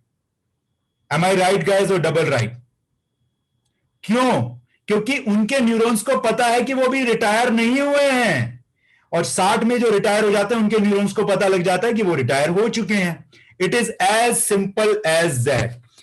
आप एक जंप कर पाएंगे नए डायमेंशन में, हेल्दी बॉडी के आप मालिक बन पाएंगे, और एक पावरफुल माइंड के आप मालिक बन पाएंगे अगर आप एनालिसिस को इस्तेमाल करते हैं। तो क्या क्या आपको फायदा होने वाला है?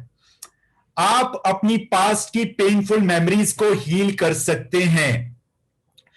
इस वर्कशॉप का सबसे इंपॉर्टेंट पार्ट है जो कि आएगा 8:30 बजे, 9 बजे तक चलेगा, जिसमें एक बहुत ही फैंटाबुलस एक्सरसाइज होगी।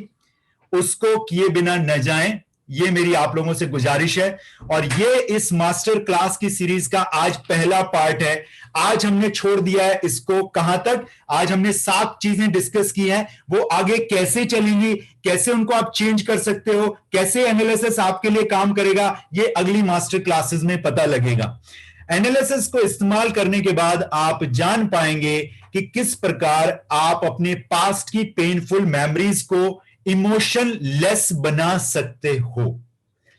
आप ये बखूबी जान पाएंगे, आप इसमें ट्रेंड हो जाएंगे एनालिस्ट को जान के कि किस प्रकार आप अपने प्रेजेंट के इश्यूज को खुद ब खुद रिजॉल्व करने की ताकत रखते हो। आपके इस शरीर में सब कुछ है। ये जो 7 पॉइंट लिखाए हैं इनमें बहुत ज्यादा पावर है। एक्चुअली होता क्या है कि हम एनवायरनमेंट के कठपुतली बन जाते हैं और हम रिएक्टिव जोन में चले जाते हैं, जबकि हमें प्रोएक्टिव जोन में रहना होता है। आप जाने अनजाने 24 घंटे प्रोएक्टिव जोन में किस प्रकार रहें ताकि प्रेजेंट के इश्यूज को सॉल्व कर पाएं, ये आपको एनालिसिस सिखाता है।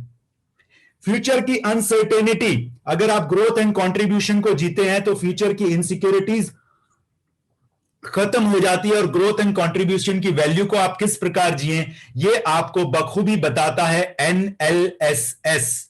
एनालिसिस आपको बताता है किस प्रकार आप अपने फ्यूचर को इनसिक्योरिटीज से बचा सकते हैं और एक सर्टेनिटी की तरफ लाइफ जी सकते हैं। That is totally up to you. इसके लिए कुछ समय लगेगा, जी हां कुछ समय लगेगा। कैसे लगेगा आइए देखते हैं। आप अपनी इनर सेल्फ इमेज को पूरी तरह से हील कर सकते हैं और आप न्यू बॉर्न बेबी की तरह हो सकते हैं अगर आप एनालिसिस का झाड़ू पोछा एक बार अपने पूरे ऊपर और नीचे और अंदर बाहर हर जगह लगा लें तो। What else? What else? Heal your negative internal talks. कितने लोगों को लगता है, कितने प्रतिशत भारतीयों को लगता है कि हम नेगेटिव इंटरनल टॉक्स करते हैं? क्यों कृष्णा जी, कर लगता है कभी कभी? क्यों सत्येंद्र जी, लगता है कि नहीं? कुछ लोगों को लगता है हम बहुत सारी ये काम मैं कर सकता हूं, पर अंदर से आवाज आती है आज से पहले तो नहीं किया, अभी कैसे करोगे? इंटरनल टॉक छोड़ो, बीवी बोल देती है हाँ कर लिया तुमने, बड़े तीर मारे आज तक जो आज करके दिखाओगे। चुपचाप बैठा तो रहा नहीं जाता, नौकरी कर लो, करने चले हैं बिजनेस। ऐसा होता है कुछ लोगों के साथ। देखिए मैं बिल्कुल देसी अंदाज में बोलता हूं, आई एम नॉट ए कि वेबिनार गिट पिट इंग्लिश में, वैसा नहीं है भाई, देसी आदमी हूं बिल्कुल, स्ट्रेट टू द पॉइंट बात करता हूं। सो आप अपने नेगेटिव इंटरनल टॉक्स को भी चेंज कर सकते हैं, और आपके घर के एनवायरनमेंट में जो सो कॉल जिक जिक जिक जिक चलती रहती है उसको भी विराम लगा सकते हो। अनवांटेड विजुअल्स कई बार हमें आते हैं, कई बार गाड़ी चला रहे होते हैं और लगता है कि मैं रेड लाइट पे ब्रेक मारूंगा तो पीछे से कोई ट्रक वाला ठोक देगा, ऐसे विजुअल्स कई बार आते हैं। इन विजुअल्स को आप कैसे हटाएं अपने प्रेजेंट से? Heal your unwanted sensations. पूरी बॉडी में कई बार आप मेडिटेशन के लिए बैठते हैं, पर मेडिटेशन में बैठने के बाद होता क्या, कुछ अजीब गरीब सेंसेशंस बॉडी में आने शुरू हो जाते हैं। उनको किस तरह से हटाएं, ये एनालिसिस आपको हेल्प करता है। कुछ लोगों को कुछ अजीबो तरह के फोबियाज होते हैं, कुछ लोगों को लिफ्ट में जाने से डर लगता है, कुछ लोग प्लेन में नहीं बैठ पाते, क्लस्ट्रोफोबिया हो जाता है। उन फोबियाज को कैसे आप हटा सकते हैं? फियर और फोबिया में फर्क होता है, तो आप फोबियाज को कैसे हटा सकते हैं आप एनालिसिस में जान पाएंगे। ये इंफॉर्मेशन आपके लिए बहुत जरूरी है, इसलिए मैं आपको दे रहा हूं, क्योंकि आज पहला सेशन है इस एनालिसिस की मास्टर क्लास का। 6 सेशंस अभी होने हैं, और अगर 6 सेशन में भी समय कम पड़ा तो हम उसके और सेशन भी बढ़ा सकते हैं। These are absolutely contributory, free of cost. अगले सेशंस कब कम होंगे आप ये पता कर लीजिए। नेक्स्ट टाइम ये चीजें नहीं होंगी, नेक्स्ट टाइम इसका अगला पार्ट होगा। Heal your triggers. आप एनालिसिस को इस्तेमाल करके अपने ट्रिगर्स को हील कर सकते हैं।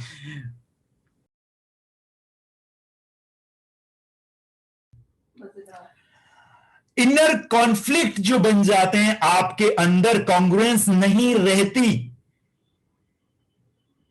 आइडेंटिटी कुछ और कहती है, वैल्यू सिस्टम कुछ और कहता है, बिलीफ कुछ और कहता है, हैबिट्स किसी और तरीके की हैं, जाना कहीं चाहते हो।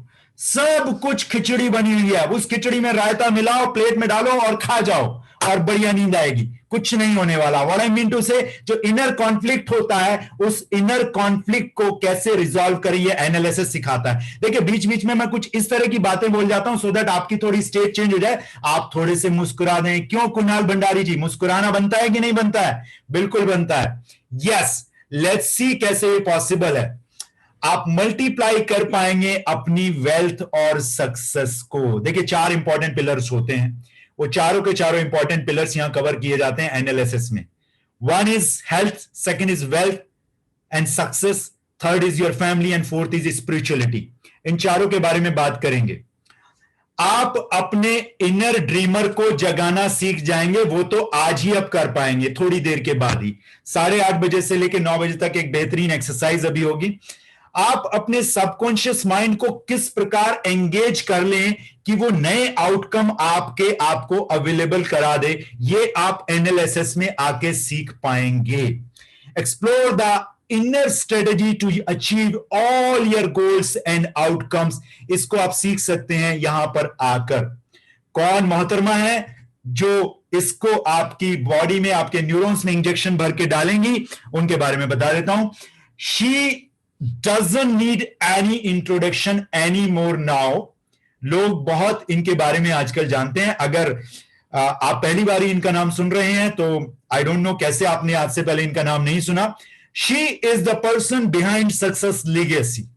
She is the founder of success legacy and I am very fortunate. और मैं कृतज्ञता के भाव इनको अर्पित करना चाहता हूं कि मुझे इन्होंने अलाउ किया, परमिट किया कि मैं सक्सेस लेगेसी को फाउंड करने में भागीदारी दिखा सकूं, और इन्होंने मुझे अलाउ किया एंड मैं इनके साथ ये सक्सेस लेगेसी के फाउंडर होने का टाइटल शेयर करता हूं।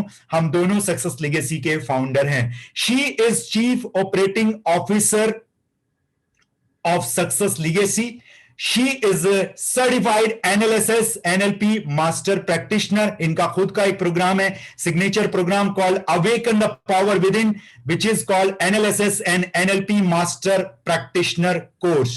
ये बहुत ही प्रैक्टिकल अप्रोचेस के थ्रू इस एनालिसिस को लाइफ में इंप्लीमेंट करना सिखाती हैं। इनके बारे में थोड़ा सा अगर और जाने तो, अगर हम बात करें पेरेंटिंग की, तो अगर हम बात करें ट्रांसफॉर्मिंग की, तो ये लोगों को बहुत बेहतरीन तरीके से ट्रांसफॉर्म करना जानती हैं। टाइम की थोड़ी सी कमी है, इसके लिए हम थोड़ी सी जल्दी जाएंगे इन स्लाइड्स के through. She is an absolute mentor. पिछले लगभग 9 सालों से ये रिलेशनशिप कोच हैं, कपल काउंसलिंग में है। पिछले लगभग 13 साल से ये स्टूडेंट बिहेवियर थेरेपी एक्सपर्टाइज में है। उनके उनके उनके जो बिहेवियर होते हैं, उनके जो पैटर्न होते हैं, उनको ब्रेक करती हैं। पिछले काफी टाइम से ये पेरेंट चाइल्ड रिलेशनशिप में है। डी एडिक्शन में ये लगभग 8 सालों से है। पेरेंट चाइल्ड रिलेशनशिप में ये पिछले 9 सालों से हैं, और पिछले 6 से भी ज्यादा सालों से एनएलएस के इंजेक्शन भर भर के लोगों को न्यूरॉन्स में डाल रही हैं पर्सनल 1-on-1 कोचिंग के द्वारा। This is all about Neeraj Malik. Now the best part of this workshop, this is called Awaken Your Inner Dreamer. इस एक्सरसाइज को अभी हम करेंगे एग्जैक्टली 15 मिनट के बाद, जो कि आधे घंटे तक चलेगी। और उसके बाद आपके जहन में कोई भी क्वेश्चंस होंगे तो आप वो पूछ सकते हैं। अगर आपके जहन में कोई भी प्रश्न है तो अब आप चैट बॉक्स में लिखना शुरू कर सकते हैं और मैं उनका आंसर देना वाजिब समझता हूं। आप एज एन एनालिसिस कोच भी बहुत अच्छे से अपना करियर बना सकते हैं इस इंडस्ट्री में। उसके लिए आपको स्किल्स चाहिए जो कि यहां पे प्रोवाइड की जाएंगी। उसके लिए एक डिलीवरी चाहिए जो कि यहां पे आपको सिखाई जाएगी। नीश का मतलब होता है कहां से आप शुरुआत करेंगे, कौन से सब्जेक्ट से। उस बरगद के पेड़ पे चढ़ना है तो कौन सी रस्सी का छोर पकड़ के ऊपर चढ़ेंगे। बाद में आप हर प्रकार के सब्जेक्ट में बोल सकते हैं। आप मेंटोर बन सकते हैं, कोच बन सकते हैं, ट्रेनर बन सकते हैं, टीचर बन सकते हैं। किस तरह के लोगों को आप कोच कर सकते हैं? आप स्टूडेंट को कोच कर सकते हैं, आप पेरेंट्स को कोच कर सकते हैं, टीचर्स को कोच कर सकते हैं, कपल काउंसलिंग में आप जा सकते हैं, हीलिंग में आप जा सकते हैं, स्पोर्ट्स पर्सन को आप कोच कर सकते हैं, एंटरप्रेन्योर एंड बिजनेस पर्सन को आप कोच कर सकते हैं, इंडिविजुअल को जो कि फेस कर रहे हैं मेंटल और इमोशनल चैलेंजेस, उनको आप 1-on-1 या ग्रुप कोचिंग या ट्रेनिंग दे सकते हैं एनालिसिस की कलाओं को सीखने के बाद। तो चैट बॉक्स में जरा लिखेंगे, how many people are really feeling to learn these techniques of NLSS? How many people are excited? How many super excited? And how many are interested? Chat box में लिखेंगे तो मुझे आगे बढ़ने में थोड़ी सी और आसानी महसूस होगी। मैं बहुत इंजॉय करूंगा आगे बढ़ने में। अब जो लोग आगे जुड़ना चाहते हैं वो लोग हैं जो वाकई में अपनी जिंदगी को ट्रांसफॉर्म करना चाहते हैं। Thank you so much for your responses, thank you so much. क्या प्रोग्राम है ये? This is a complete NLSS program with a complete analysis approaches with complete topics of NLP. ये एक कंप्लीट एनालिसिस है जिसमें एनएलपी की भी सभी कलाएं सिखाई जाती हैं विद द एनालिसिस अप्रोच। अब एनालिसिस और एनएलपी में फर्क क्या है? आप सोचेंगे इतनी देर हो गई एनालिसिस सुनते सुनते, ये एनालिसिस है क्या? दोनों में फर्क बता देता हूं, ज्यादा समय नहीं लगेगा, आधा मिनट लगेगा। आप और आपके एक मित्र दोनों लोग खाना खाने जाते हैं एक रेस्टोरेंट में। तो आप दोनों लोगों को बहुत तेज भूख लगी है। आपने वेटर को बुलाया तो वेटर ने कहा सर कुछ ज्यादा ऑर्डर करने की जरूरत नहीं है, एक थाली ऑर्डर कीजिए, दोनों लोग खा सकते हो। आपने एक थाली ऑर्डर की, एक बेहतरीन नॉर्थ इंडियन थाली आई, उसके साथ कुछ लच्छे पराठे, कुछ स्टफ्ड नान, कुछ शाही पनीर और मलाई कोफ्ते की एक्स्ट्रा सब्जी। वाह, मजा आ गया सुन के। आनंद आ रहा है सत्येंद्र जी? सुनने में अच्छा लग रहा है? डिनर का टाइम हो रहा है। कुछ एक्स्ट्रा पिकल्स और सैलेड की भरी हुई ग्रीन सैलेड से पेट भी आई और आप दोनों लोगों ने भरपूर खाया। उसके बावजूद भी खाना बच गया। जो खाना सर्विंग बॉल्स में था उसमें से आपने पैक करा लिया कि घर पे काम आ जाएगा। That is called neuro linguistic programming. अगर आप एनएलपी की कलाओं को जानते हो तो you know how to reprogram, how to reimprint, how to control your subconscious brain to get maximum desired results in any area, in any field in your life। यानी कि आप खुद की जिंदगी को चेंज कर सकते हो और अपने लाइफ पार्टनर की जिंदगी भी चेंज कर सकते हो। That is called NLP. Now what is analysis? Analysis का मतलब आप एक रेस्टोरेंट में गए और वहां पे पूरा इंडिया का कुजीन ले डाउन है और वो कहते हैं कि आप अकेले क्यों आए हो सर? मैम, आप अपने पूरे परिवार को ले आओ, पड़ोसियों को भी ले आओ, एक ही आदमी का चार्ज होगा और आप यहां पे जितना चाहे खा सकते हैं, पूरा परिवार 20, 30, 50, 100 लोग। इट मींस पूरे इंडिया का कुजीन रखा हुआ, अगर एक एक चम्मच भी आप टेस्ट करेंगे तो आपको इतना खाना खाना पड़ेगा जितना आप 3 दिन में 9 दफा में खाएंगे। इतना मील रखा हुआ है वहां पर, tasty tasty. That is called NLSS. NLSS mean to say how to reprogram, how to reimprint, how to control. अब अगली लाइन में फर्क है, अदर पीपल सबकॉन्शियस ब्रेन, ध्यान रखिएगा, other people subconscious brain to get maximum desire results in any area, in any field, in their life and in your life.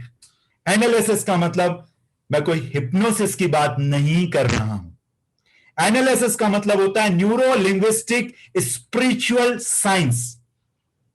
जिस level पे पहुंच के आप समाधि तक जा सकते हैं योगा में 8वें स्टेप पे, यहां पे एनालिसिस की कलाओं को इस्तेमाल करके आप समाधि तक पहुंच सकते हैं, एनालिसिस को इस्तेमाल करके। इसमें सारे टॉपिक एनएलपी के कवर किए जाएंगे। अबाउट एनएलपी बताया जाएगा, state, submodalities, outcome, rapport, neuro linguistic level, alignment, anchoring, reframing, perceptual position, parts integration, strategy and modelling, hypnotic languages, precise language, meta model, meta program, meta force, preferred thinking patterns, preferred thinking system, timeline, all the 17 topics of NLP will be covered here in the approaches of NLSS. This is a certification program of NLSS and NLP Master Practitioner Program. इसका क्या मतलब है? इसका मतलब यह है कि कल को अगर आप चाहें तो आप एक मास्टर प्रैक्टिशनर बन जाते हैं NLSS और NLP के। इट मींस कि आप किसी को भी NLP या NLSS का प्रैक्टिशनर सर्टिफिकेट दे सकते हैं अपनी वर्कशॉप्स में बुला के। This is none other than by one and only Neeraj Malik, and she doesn't need any more introduction now in this country. As far as this country is concerned, she's the only person who is teaching NLSS. This is a 175-hour, 17 weeks program with practice and interactive sessions.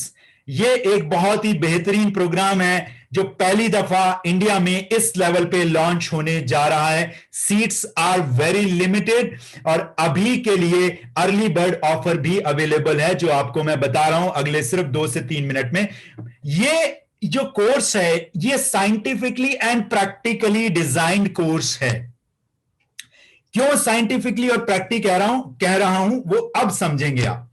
NLSS is all about your subconscious mind. NLSS is all about neuro-linguistic spiritual science. We are talking about spiritual science. उसके वो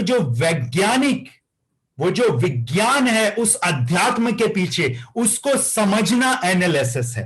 वो कोई 20, 30, 50 घंटे में possible नहीं है। इसीलिए 17 हफ्ते का प्रोग्राम है और उसके बाद भी 52 हफ्तों तक आप हमारे साथ में रहेंगे। This is a program of almost 70 weeks. This is a 70 weeks program. This is not only 17 weeks program. This is first phase of 17 weeks and next phase of 52 weeks. It means this is 69 weeks is equal to 70 weeks program. ध्यान से सुनिएगा इसको।